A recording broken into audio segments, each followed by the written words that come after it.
Jomo Kenyatta, the founding father of Kenya, is remembered for his role in leading the country to independence. His political ideology shaped over decades of activism in Kenya, reflecting a blend of African nationalism, pragmatism, and the values of human dignity and freedom. Kenyatta's legacy continues to resonate not only in Kenya, but across the African continent. Kenyatta was an African nationalist who firmly believed that European colonial rule in Africa had to end. For him, colonialism was a system that exploited both the human and natural resources of Africa for the benefit of the colonizers and their European homelands. Kenyatta's vision of independence extended beyond political self-rule.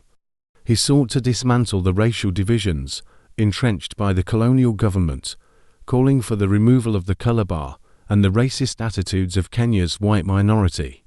For Kenyatta, independence meant creating a nation where every Kenyan, regardless of race or background, could thrive in dignity and freedom. Although Kenyatta was an outspoken nationalist, his approach to governance was pragmatic. Throughout his life, he avoided strict ideological commitments, focusing instead on practical solutions to Kenya's political and economic challenges. His years studying anthropology under Bronisław Malinowski of the London School of Economics shaped his belief in the importance of tradition and authority. Kenyatta's pragmatism was reflected in his emphasis on self-help and hard work as key drivers of Kenya's development. While he admired African traditions, he also recognized the need to embrace Western modernity to build a prosperous and stable nation. Kenyatta wrestled with a fundamental tension throughout his leadership: the desire to preserve traditional Kikuyu customs while embracing the demands of modern governance. This internal conflict shaped many of his policies, particularly those concerning land rights and tribal identity.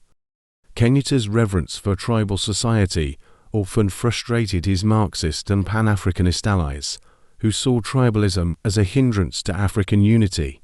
However, Kenyatta believed that tribal identity was crucial to fostering a sense of belonging and stability in post-colonial Kenya. Kenyatta's early activism was shaped by radical Pan-Africanism and socialist ideals, particularly during his time in Britain. He believed in the political unity of Africa and forged alliances with Marxist thinkers like George Padmore and other anti-colonial activists. However, Kenyatta's views shifted after Kenya's independence. While he had embraced socialist ideals in his early activism, Kenyatta rejected Marxism as a framework for Kenya's development once in power. Instead, he favored a capitalist economic model, viewing it as more compatible with Kenya's socio-economic realities. Kenyatta's post-independence policies were centered around the Harambee philosophy, meaning let's pull together. This call for collective effort emphasized the importance of national unity and self-reliance. Kenyatta believed that through cooperative development, Kenya could overcome the legacy of colonialism and build a prosperous future. Under his leadership, Kenya achieved significant advances in education, health, and infrastructure. By the time of his death, Kenya had made remarkable progress in dismantling the colonial-era system of racial segregation and improving the living standards of its people. Despite his successes, Kenyatta faced criticism from various quarters. His critics, including members of the younger generation and leftist thinkers like Ngugi Washington Thiong'o, accused him of betraying the revolutionary ideals of African socialism.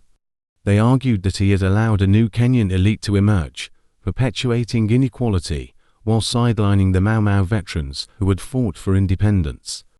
Kenyatta's presidency was also marked by authoritarian tendencies.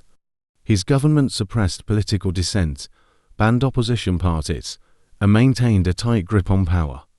While Kenyatta preached unity, some felt that his policies favored the Kikuyu elite, leading to grievances among other ethnic groups. Despite the controversies surrounding his presidency, Kenyatta's legacy of the father of the nation remains strong. His message of reconciliation, symbolized by his famous call to forgive and forget the divisions of the colonial era, helped ease ethnic tensions and foster national unity in Kenya. Kenyatta's policies laid the foundation for modern Kenya. His vision of a united, self-reliant country shaped the nation's early development and continues to influence Kenyan politics and society today. Jomo Kenyatta's political ideology was rooted in pragmatism, nationalism, and a belief in the dignity of all people. His leadership steered Kenya through its early years of independence, leaving a complex but enduring legacy. Today, he is remembered not only as the architect of Kenya's freedom, but as a figure whose vision of unity continues to inspire Kenyans and Africans. Watch out for more stories in the next video.